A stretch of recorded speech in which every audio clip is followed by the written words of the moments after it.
This is the iQOO Neo 11, the new performance king of the mid-range. Or at least that's what iQOO is aiming for.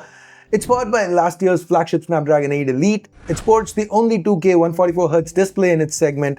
There's a massive 7500 mAh battery, and the design kinda stands out. All this, well, the Neo 11 undercuts most big flagships. So does it deliver? Let's find out. If this is your first time here, or in case you just can't remember, my name's Ash, you're watching C4E Tech, and roll that intro.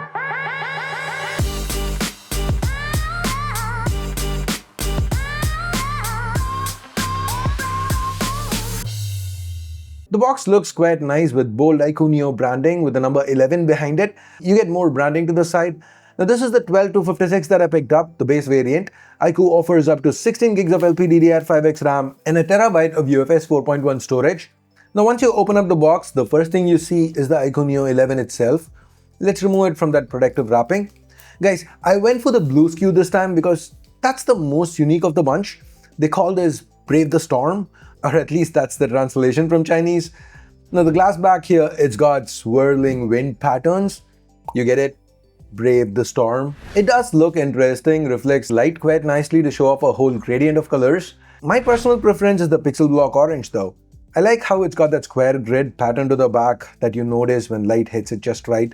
I also like how the camera array on this one is black while it's color matched on the other SKUs. Now note that the blue, the orange, the white, they've got glass for the back, while the black one uses fiberglass. While there are slight changes between the different colorways, the Neo 11 is roughly 8.1 millimeters thick, weighs around 215 grams. The mid-frame is metal this year, that's a first for the Neo lineup. And the edges are rounded off, the corners curved, we get a flat front and back, so it's your typical 2025 flagship design. And given that 6.82-inch display, the ergonomics are, well, typical 2025 flagship. Manageable, but definitely not one-hand use friendly. Now the camera array design, that's not really changed. We still get a rounded rectangle with a solid metal ring surrounding it, and inside we get circular rings surrounding the camera lens. The whole camera array is a little smaller this year though. Now beneath this, there's a small Neo Time to Play logo, at least on this one and the orange. The black and white SKUs don't have it. Outside of cosmetics, this time we get an IP68, IP69 rating. There's support for NFC, Bluetooth 5.4, Wi-Fi 7. There's an IR blaster. The fingerprint scanner is now ultrasonic and placed quite comfortably. The Type-C port though, that's only USB 2.0, which is a bummer. Anyways, let's wrap up the unboxing part.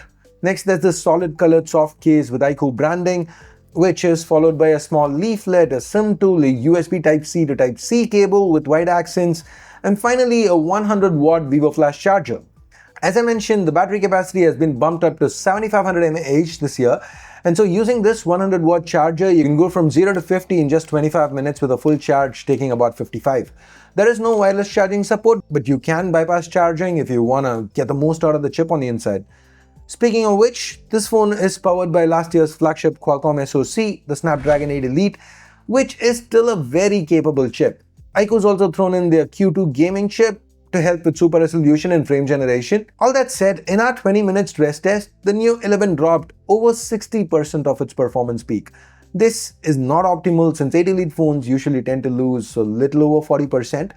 But the temps, they did stay cool, topping out at about 42.5 degrees even with the performance mode on.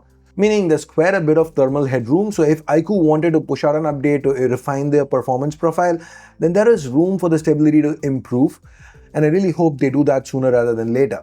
Now speaking of performance, this phone runs on Origin OS 6 built atop Android 16, and the interface felt very fast and responsive. I think this one should get 3 Android version updates. I'm not 100% sure about it, so when I have more information, I'll pin it to a comment, so do check that space. Now whatever you're doing on this phone, watching a video, playing a game, reading a book, it all looks great because this is a solid flagship panel. Top of the line 6.82-inch AMOLED, 144Hz with a 2K resolution at a time where more expensive phones are dropping to 1.5K. So this is a very crisp panel with a 510 ppi pixel density. It's got 80 LTPO to dynamically vary the refresh rate. There's an anti-reflective coating this time to reduce glare. And iQOO's also removed the polarization layer, so the panel appears brighter. Output about 1900 nits in our testing, so it's very easy to use outdoors. And especially if you're someone who uses your phone with coolers on, the polarizer removal is something you're gonna adore. Under low light, the brightness can drop to as low as 1 nit, and there's support for 2592Hz high frequency PWM dimming in case you're sensitive to OLED flicker. Now with that, let's move on to optics. There's a dual camera array to the back. The primary here is the 50 megapixel Sony Litia Lite 700V, a 1 by 1.56 inch sensor paired with an optically stabilized f1.88 lens. It fares quite well. iQOO does have a tendency to boost the brightness and especially saturation at times. I mean, in general, the images, they have a bit of a pop. Now, if that's the kind of processing you like, you're going to be happy here. Even under low light, the images, they were quite clean. It's not going to compete with the more expensive flagships, but it does do well for its segment. The secondary is an 8 megapixel ultra wide, which honestly is quite average. For video, you max out at 8K 30 FPS. The footage was quite good. Selfie video though tops out at 1080-60. Now this was actually bad. Very jittery, no stabilization. I did try 1080-30, but the results were the same. Stills via the 16 megapixel selfie camera were okay though. Now in China, the iQOO Neo 11 starts at 2599 RMB, which is 300 RMB higher than what the Neo 10 cost at launch. Given the metal frame, a proper IP rating, the only 2K 144Hz display in its class, the larger primary sensor, that 7500 mAh battery, and the Snapdragon 8 Elite, there is real value here. If iQOO manages to fix the sustained performance tuning, this could easily become one of the best value mid-range performance phones of the year. Now that's my take. What do you think about the iQOO Neo 11? Drop a comment down below, and thanks for watching. Ash out.